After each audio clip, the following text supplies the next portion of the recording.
자, 제가 항상 해오던 이야기. 부동산이 폭등할 때 재미 보던 건설사나 금융사들이 부동산이 이제 내려가니까 거기서 엄청난 손실이 발생했다면서 벌었을 때는 수십조를 털어놓고 자기 주머니에 수십조를 닦아놓고 이제 손실이 나니까 정부를 보고 국민 세금으로 이걸 갖다가 보전을 좀 해주라. 지금 공적 자금 투입이 다 그런 거 아니겠습니까? 그래서 이런 부분에 대해서 언론 기사상으로 사실상 지금 보도가 되었어요. 머니투데이가요. 상위 건설사 이금융권이 집값 호황기에 26조를 벌었다고 지금 발표가 됐어요.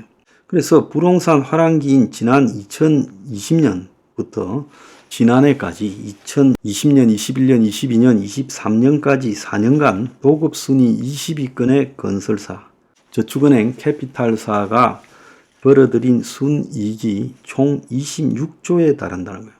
그래서 최근에 정부가 부동산 PF 구조조정 방안을 발표한다 하니까 건설업계와 이금융권이 여기에 정부가 좀 과감하게 지원을 안 하고 일부 부실한 것을 경공모에 넘기고 매각 처리한다라는 부분에서 반발을 하는데, 그간에 저거들이 벌어들인 이익을 감안할 때 손실 흡수 능력에 문제가 없을 거라는 관측이 나온다고 보도했어요. 그래서 건설업계와 금융권에 따르면 20위권 건설사가 2020년부터 2023년까지 4년간 벌어들인 순이익은 17조에 육박하고, 그 다음에 부동산 대출을 공격적으로 늘려온 PF를 많이 해준 저축은행과 캐피탈사도 10조 원의 순이익을 거뒀어요. 그래서 저축은행이 4조 3,225억, 캐피탈사가 5조 3천억이에요. 저축은행은 집값이 정점에 도달한 2021년 1조 9,545억의 순이익을 거뒀다는 거예요. 그래서 26조가 아니라 사실상 27조라고 해야 되네요. 그래서 수십조를 벌어놓고 죽는 소리를 하는 이것들을 지금 정부 돈을 메꾸어서 살려주는 게 옳으냐는 이야기입니다.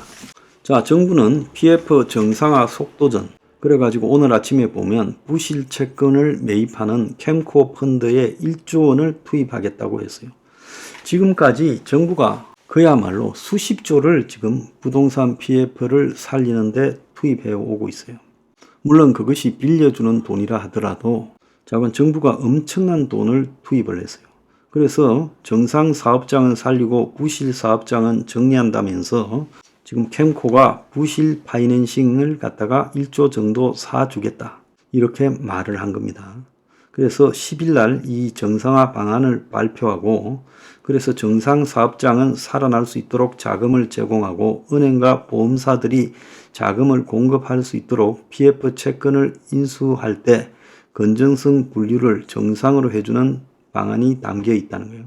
그렇지만 부실 사업장은 이제 재구조화해서 처리하겠다니까 지금 제2금융권, 그러니까 저축은행과 캐피탈, 그리고 건설사들이 지금 난리가 났다는 거예요. 특히 브릿지론을 집중적으로 정리를 하겠다, 지금 그렇게 말을 하고 있어요. 저축은행은 저축은행 사태가 발생한 이후 부동산 PF 대출이 전체 여신의 20% 이내로 제한되어 있었어요. 자, 그래서 부동산 초호황기에 저축은행들이 PF 대출이 아니라 토지담보대출, 토담대라는 이름으로 20조 원가량 늘리는 식으로 우회해서 대출했어요. 자, PF 방식은 그 프로젝트 자체만을 가지고 해주는 거고, 자, PF를 못하라고 하니까 이제 토지담보대출이라는 방식으로 우회적으로 지원했다는 거예요. 그래서 토담대는 여신한도 충당금 규제에 사각지대에 놓여서 가능했는데, 부동산 호황기에 이 건설사와 저축은행 등이 벌어드는 돈이 6조 5천억이 넘는다는 거예요. 이들 업건을 중심으로 부동산 PF 구조 조정에 대해서 반발이 나오지만 호황기에 벌어들인 이익은 감추고 경기가 불황이 되니까 손실 회피만 하려고 한다는 거예요. 그래서 정부의 F4회의, 경제부총리, 한국은행 총재, 금융위원장, 금융감독원장 등이 모인 거시금융경제정책 총괄 모임인 F4에서도 이런 건설과 제2금융권의 리스크 회피에 대해서 비난하는 목소리가 나오고 있고, 캠코가 수조원 규모의 부실 PF 사업장 채권 인수를 추진 중이라는 거예요. 지금 1조는 그냥 맛배기고, 이어서 엄청나게 많은 돈이 투입되어서 이 부실 채권을 사주는데 사실상으로 거의 회복 가능성이 없는 채권이죠.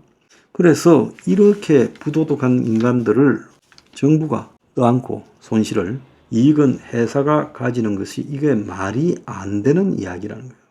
그래서 20위권 이내의 대형 건설사나 또 저축은행 등 이런 금융회사의 도미노 도산 가능성이 낮다고 정부가 이야기를 하고 있어요. 자, 자기들 안에서는 다 망하는 거 아니냐고 이야기가 나오는데 정부는 그럴 리 없다는데, 그런데 이 근거가 결국 정부가 캠코의 자산관리공사 펀드의 부실 사업장의 채권을 싸게 사도록 해서 사업장을 나중에 다시 싸게 매수할 수 있는 우선 매수권까지 주겠다는 거예요.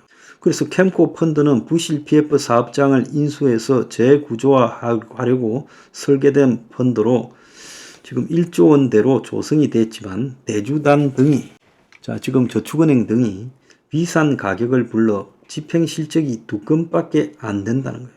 그래서 정부가 매각을 유도하고 나중에 싼 값에 다시 사게 해주겠다라는 이런 인센티브까지 주고 있다는 거예요. 그럼 캠코의 지금 이 부실 PF 인수 자금은 어디서 나왔느냐?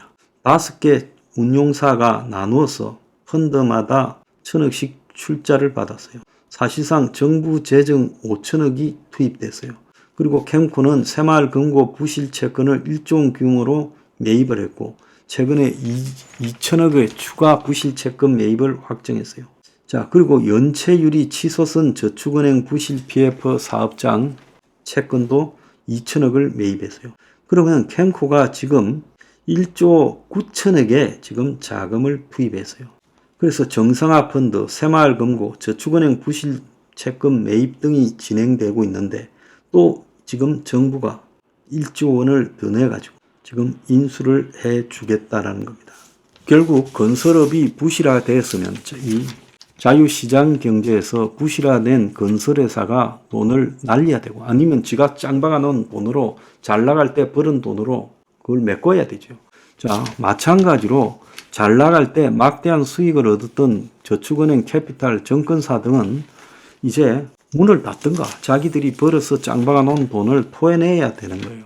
그런데 이런 금융 관련사들이 얼마나 부패한가 하면 사채보다 더하다. 부동산 PF 시행사에 연 100% 이자를 받았다.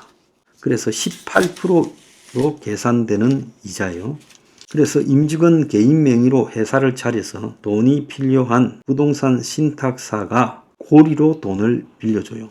그래서 1년 이자가 100%, 법정 금리 20%를 훌쩍 넘기는 걸 빌려줬다는 거예요. 한 시행사가 신탁사의 임직원에게 빌린 돈은 25억인데 지급한 이자만 7억 원, 연 28%였다는 거예요. 그래서 부동산 PF 시행사의 불법 사금융과 다름없는 이자 장사를 한 부동산 신탁사 대주주 임직원이 적발됐어요. 여기뿐만 아니라 저축은행, 그 다음에 캐피탈, 보험회사, 증권사 전부 똑같아요. 새마을금고요. 전부 다 조사해야 돼요. 또 C사는 D 신탁사 대주주와 계열사의 토지 매입 자금 명목으로 20회에 걸쳐 1,900억을 빌렸는데 지급한 이자만 연평균 18% 150억이라는 거예요. 그러면서 일부 자금은 시행사가 받을 개발 이익의 45%를 이자 명목으로 주기로 했다는 거예요. 이런 것을 통해 가지고 다 비리가 지금 총체적으로 쌓인 거예요. 자, 이것들 답 없어요. 그래서 지금 돈 대줄 때가 아니라 망할 놈들 다 망하게 하고 금융사도 문 닫을 놈 다 문 닫게 해야 된다는 거예요. 왜 이걸 정부가 국민 세금으로 해줍니까?